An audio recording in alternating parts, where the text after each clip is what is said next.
Police southwest of Brisbane have launched a major manhunt after a 71-year-old man was shot at in a terrifying home invasion. Live to Georgie Chumbley. Georgie, what more do we know? Good morning, Nat. Well, we know that one man is still at large and police have arrested another, with a 71-year-old now recovering with a suspected broken arm after a terrifying home invasion. As you said, southwest of Brisbane in Ipswich. We're currently in Ripley on Ripley Road near the house where it happened. Now, we believe that it all unfolded around 1:25 yesterday. Two men broke into a home here on Ripley Road and confronted a 71-year-old man. They then assaulted him, breaking his arm and firing a number of shots. Police say that these two men, they arrived at the scene, one in a white Mitsubishi Magna, the other on a blue motorbike.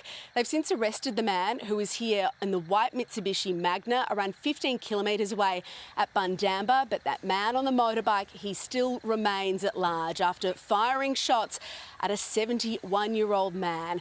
We are expecting charges to be laid throughout the morning, but police are urging anyone who may have seen anything on Ripley Road around 1 p.m. yesterday to come forward. Oh, let's hope they do. How terrifying. Thanks, Georgie. Here's Shervo.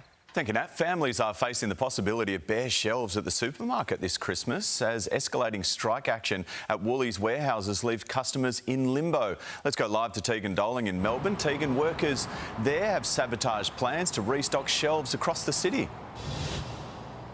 Yeah, Shiva, they were hoping to open up one of those distribution centres yesterday so that we can finally start to see some stock be put back on the shelves, but that was sabotaged. The workers out there decided to put trucks over the driveways so that nobody could get in or out, and that's now the 12th day where 5 of these warehouses have actually been shut down here in Victoria as well as in New South Wales, and that is just having such a big flow-on effect. You can go into almost any Woolies across Victoria at the moment and the shelves are bare. There's no essential items in there, things like nappies, baby wipes, toilet paper and even things like confectionery. There's a real stalemate here between the workers and Woolworths. They say that they want better pay, but they're also really against the use of artificial intelligence for things like supervising. So this stalemate, unfortunately, Shervo, will be continuing, and what that's doing is putting a lot of extra pressure on other supermarkets right around the state too. Well, let's hope the 12 days of strikes doesn't affect the 12 days of Christmas. Yeah, good point. Let's get more news. Here's Eddie. Thank you, Nat. Good morning. To some breaking news now. And a man has died following a shocking assault in Melbourne's southwest overnight. The man was found in a serious condition in a Werribee home after 7. He was rushed to hospital but was unable to be saved. A 55-year-old Werribee man was arrested at that scene. One of Australia's largest pub operators has sensationally backed down over an announcement it won't celebrate Australia Day on January 26. Let's go live to Liam Tapper in Sydney. Liam, this didn't take long, didn't it? They're very quick to apologise after a pretty sharp wave of backlash over the last 24 hours. Yeah, that's exactly right, Eddie. There was a lot of public outcry after Australian Venues Co announced that they wouldn't be celebrating Australia Day or recognising it at their 200 venues that they have across the country. But as you said, online and at venues, people, well, they came out in force. They said that it wasn't up to the pubs and the publicans to tell them how to celebrate Australia Day. So Australian Venue Co, they put out this carefully worded apology yesterday. It said that it didn't mean to divide or offend anyone. What they had intended to do was bring the community together, but many people said that by handing down this edict, dividing is exactly what they did. Now, many people have said that they're going to boycott their venues on Australia Day. They're going to celebrate Australia Day just how they want to. But the funny thing is, Australian Venues Co, they didn't in fact back down. They're still going ahead with their plan to not celebrate it. So certainly many Aussies will be finding other venues to celebrate Australia Day on the 26th of January. Eddie? Thank you, Liam. A bin truck has caught fire in Western Sydney overnight. Firefighters were called to the scene at Berry Street in Clyde. This was in the early hours of this morning. Now, they found the back of the truck on fire. The driver had to dump the load onto the road before crews got to work putting out the blaze. The cause is still under investigation. A 14-year-old schoolboy will spend the next 2.5 weeks behind bars after he and his younger accomplice allegedly robbed an Adelaide service station. Security video shows the suspects brazenly walking in before one jumps the counter and helps himself to cash and cigarettes in Glenelg East. The pair was arrested about 6 hours later.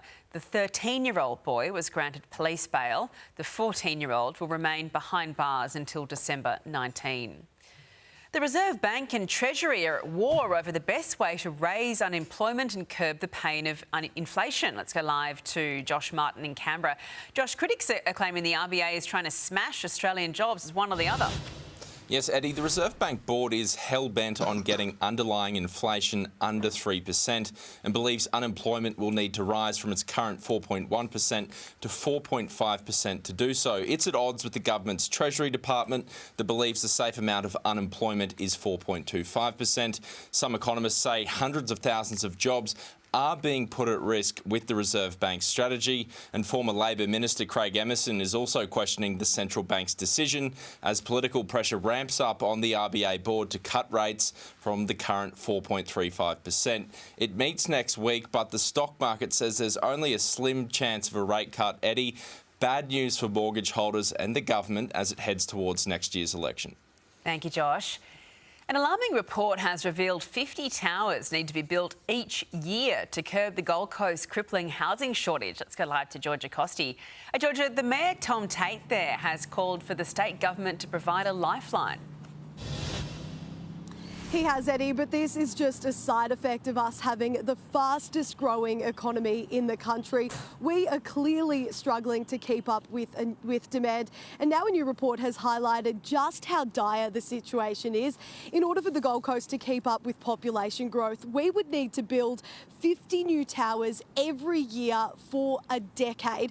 And of course, this is a lot easier said than done. Just look at this year, for example. We've only completed around 11 residential towers with 800 units.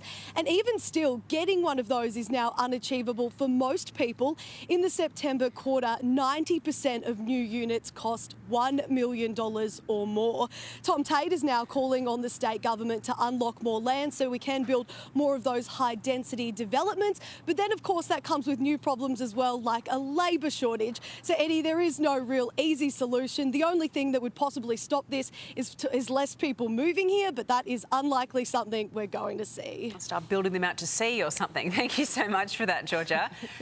A baggy green worn by legendary cricketer Don Bradman is set to fetch upwards of $300,000 at auction in Sydney today. Sir Bradman wore the hat during India's 1947-48 tour of Australia, where he scored 715 runs in 6 innings against them at an average of 178.75.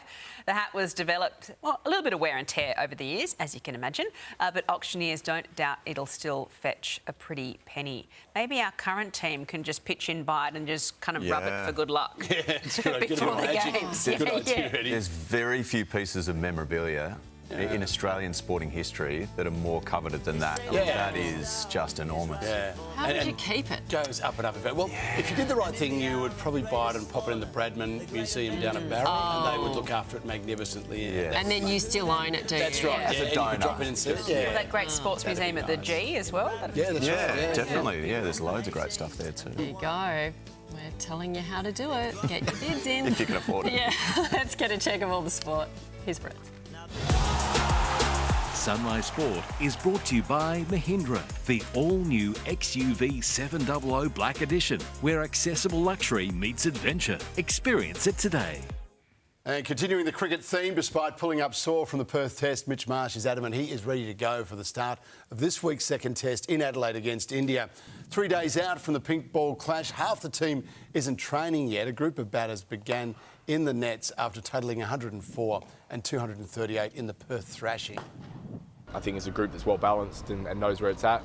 We didn't have a very good week, that's fine, but we got 4 more opportunities to do it. On the other hand, India spoiled for choice with captain Rohit Sharma and batting star Shubman Gill both available.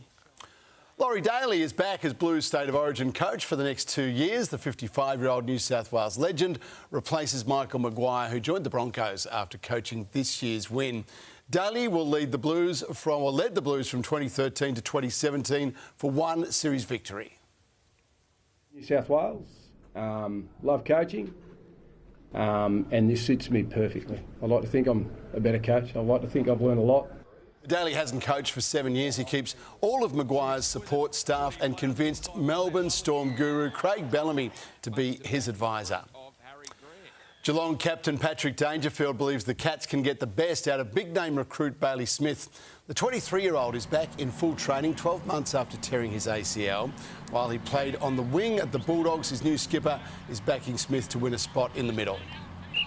The expectations are very high because he came in as a young player and played really well really early. I think people sometimes forget he's only 23. The Cats face the Lions in the opening round of 2025 at the Gabba. Brisbane's full squad has now returned to pre-season training. A new Australian driver is joining Oscar Piastri on the Formula One grid for the final race of the season. Jack Doohan will make his F1 debut at this weekend's Abu Dhabi Grand Prix for Alpine. Doohan comes in for the departing Esteban Ocon, who was released from his contract to join Haas. The 21-year-old is the son of legendary MotoGP champ Mick Doohan and will become Australia's 19th Formula One driver. Some unbelievable playing conditions in the NFL. Check this out. Heavy snow blanketed Highmark Stadium in Buffalo. There was no chance of it deterring die-hard NFL fans, but finding their seats was a challenge.